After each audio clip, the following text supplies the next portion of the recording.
আজ আমি আপনাদেরকে বেগুন ও মুসুর ডালের একটি অসাধারণ রান্না তৈরি করে দেখাবো।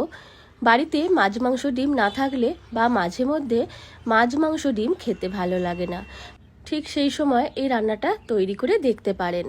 রান্নাটা তৈরি করার জন্য হাফ কাপ পরিমাণ মুসুর ডালকে ভিজিয়ে রেখেছিলাম ভালো করে ধুয়ে নেওয়ার পর, আর 3টে বেগুন নিয়েছি। আপনারা পরিমাণ মতো ডাল ও বেগুন নিয়ে নেবেন রান্নাটা তৈরি করার জন্য।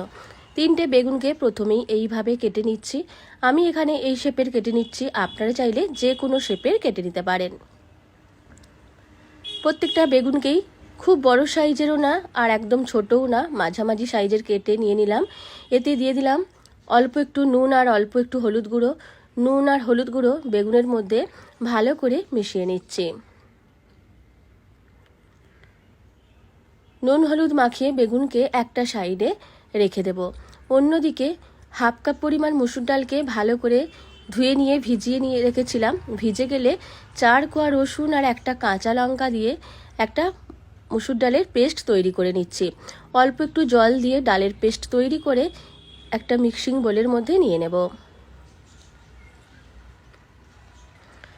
ডাল নেওয়া হয়ে গেলে এর মধ্যে দিয়ে দিলাম নুন, হলুদ গুঁড়ো, লঙ্কা গুঁড়ো অল্প অল্প দিয়ে দিলাম। সব কিছুকে ভালো করে মিশিয়ে নিচ্ছি। ডালের সাথে নুন, হলুদ, লঙ্কা গুঁড়োকে ভালো করে মিশিয়ে নেওয়ার পর গরম তেলে এগুলোকে ভেজে নেব। যেভাবে আমরা ডালের বড়া ভাজি সেভাবেই ভেজে নেব। তার আগে সব কিছুকে খুব ভালো করে মিশিয়ে নিতে হবে। একদম রেডি হয়ে গেছে ভাজার জন্য। কড়াইয়ে পরিমাণ মতো সর্ষের তেল দিয়ে ভালো করে গরম করে নেওয়ার পর ডালের বড়াগুলোকে তেলের মধ্যে দিয়ে দিচ্ছি। সব ডালের বড়াকেই একসাথে তেলের মধ্যে দিয়ে ভেজে নেব। আর এখানে ডালের বড়া খুব বেশি ভাজলে হবে না, একটু নরম করে ভাজতে হবে, তাহলে পরে খাওয়ার সময় বেশি নরম লাগবে ডালের বড়া। সেই জন্য হালকা করে ডালের বড়াকে তেলে নাড়াচাড়া করে ভেজে নিচ্ছি। ভেজে নেওয়ার পর তেল থেকে তুলে নেব। ভাজতে খুব কম সময় লাগে, কিছুক্ষণের মধ্যেই ভাজা হয়ে গেছে।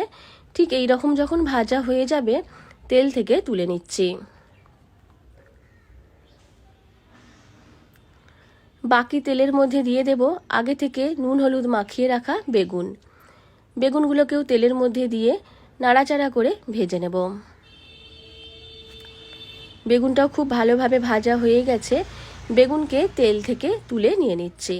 আমি এখানে আলু ছাড়া রেসিপিটা তৈরি করছি, আপনারা চাইলে অল্প একটু আলু অ্যাড করতে পারেন, তাহলে তেলে ভেজে আলুকে দিয়ে দেবেন। কড়াইয়ে আরও একটু তেল দিয়ে অল্প একটু 5 ফোড়ন দিয়ে একটা ছোট সাইজের পেঁয়াজ কুচি দিয়ে দিলাম। পেঁয়াজকে তেলের মধ্যে নাড়াচাড়া করে ভেজে নিচ্ছি। পেঁয়াজটা ভালো করে ভাজা হয়ে গেলে জিরে, আদা আর কাঁচা লঙ্কার পেস্ট দিয়ে দেবো। প্রায় 1.5 চামচ মতো জিরে, আদা আর কাঁচা লঙ্কা বাটা দিয়ে দিলাম। সাথে দিয়ে দেব পরিমাণ মতো হলুদ গুঁড়ো, লঙ্কা গুঁড়ো, নুন। সব মশলাটাকে ভালো করে কষিয়ে নিচ্ছি। প্রায় 1 চামচ হলুদ গুঁড়ো, 1 চামচ লঙ্কা গুঁড়ো দিয়ে দিয়েছি। আপনারা ঝালটা নিজেদের স্বাদ মতো দেবেন। মশলাটা ভালো করে ভাজা হয়ে গেলে একটু বেশি পরিমাণে জল দিয়ে দিলাম।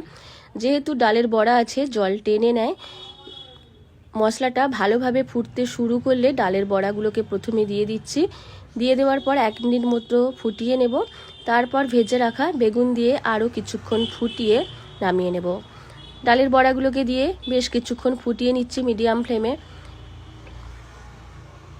ভালোভাবে ফুটে গেলে ভেজে রাখা বেগুনগুলোকে দিয়েও 1 মিনিট মতো ফুটিয়ে নিলেই রেডি হয়ে যাবে মুসুর ডাল দিয়ে বেগুনের একটি অপূর্ব স্বাদের রেসিপি। আর আপনারা গ্রেভিটা নিজেদের পছন্দ মতো রাখবেন। যদি একটু বেশি ঝোল পছন্দ করেন তাহলে জলের পরিমাণটা বাড়িয়ে দেবেন। বেগুনটাও দিয়ে দিলাম। সব কিছুকে মিশিয়ে আরও 1 মিনিট মতো ফুটিয়ে নিচ্ছি। খুব সুন্দর একটা কালার এসেছে আর খেতেও দারুণ হয়। বাড়িতে মাছ মাংস ডিম না থাকলে বা মাঝে মধ্যে মাছ মাংস ডিম খেতে ভালো না লাগলে এই রান্নাটা তৈরি করে দেখতে পারেন। সব কিছু ভালোভাবে ফুটে গেলে গ্যাস অফ করে দিলাম। ওপর থেকে অল্প একটু ধনেপাতা ছড়িয়ে নামিয়ে নেব। আপনারাও অবশ্যই বেগুন দিয়ে মুসুর ডালের এই রান্নাটা তৈরি করে খেয়ে দেখবেন। ভালো লাগলে লাইক, শেয়ার এবং কমেন্ট করতে ভুলবেন না। আর আমার থেকে আমার নিত্য নতুন রেসিপি পাওয়ার জন্য আমার চ্যানেলটিকেও সাবস্ক্রাইব করতে ভুলবেন না।